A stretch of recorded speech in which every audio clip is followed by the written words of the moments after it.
فلسفہ وحدت الوجود اور فلسفہ وحدت الشہود، یہ دو فلسفے وجود میں آئے۔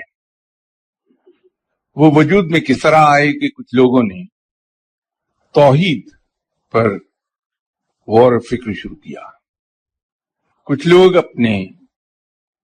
خیالوں میں اس قدر مضبوط ہو گئے، اپنے خیال پر اس مضبوطی سے آگے بڑھے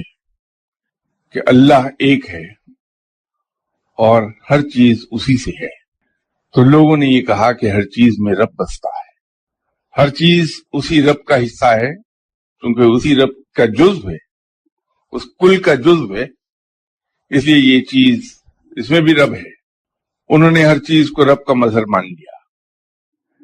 ایک دوسرا مکتبہ فکر جو تھا اس نے توحید کو اس طرح سے سمجھا کہ رب اپنی ذات میں واحد ہے، اپنی صفات میں واحد ہے، اور چونکہ تمام تخلیق اس کی ہے تو اس کی تمام تخلیقات میں اس کا عکس دکھائی دیتا ہے۔ یہ دونوں فلسفوں میں فرق تھا، وحدت الوجود اور وحدت الشہود۔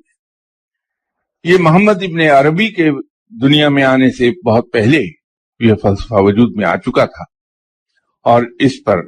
خاصی اختلافات پیدا ہو گئے تھے۔ محمد ابن عربی جب دنیا میں آئے اور انہوں نے اس پر ریسرچ کی اور سیر حاصل بحث کی اپنی کتابوں کہ فلسفہ وحدت الوجود ہے کیا اصل میں، تو چونکہ انہوں نے اسے ایک تھیوری کی شکل دی اور سب سے مستند اور لاجیکل فارم دے دی مسئلہ وحدت الوجود کو، اس لیے مسئلہ وحدت الوجود منسلک ہو گیا حضرت محمد ابن عربی سے، جو ابن عربی کے نام سے زیادہ جانے جاتے ہیں۔ بعد کے آنے والے زمانوں میں یہ ہوا کہ اسی مسئلے پر مسلمانوں میں اختلافات بہت بڑھے اور ان اختلافات کے نتیجے میں قتل و غارت بہت ہوئی، مسلمانوں کا خون آپس میں بہت بہہ گیا۔ اولیاء کرام خواہ کسی مسلک سے کیوں نہ وابستہ ہوں، چاہے کسی سلسلے سے تعلق رکھتے ہوں، وہ کسی کا خون بہانے میں یقین نہیں رکھتے، وہ صرف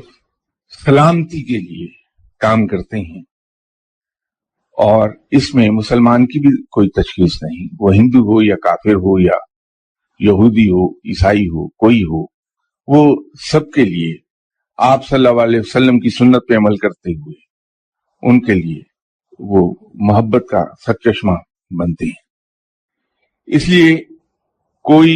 کس مکتبہ فکر سے تعلق رکھتا تھا، وحدت الوجود کو مانتا تھا یا وحدت الشہود کو مانتا تھا، انہوں نے اس کا اظہار بالکل نہیں کیا۔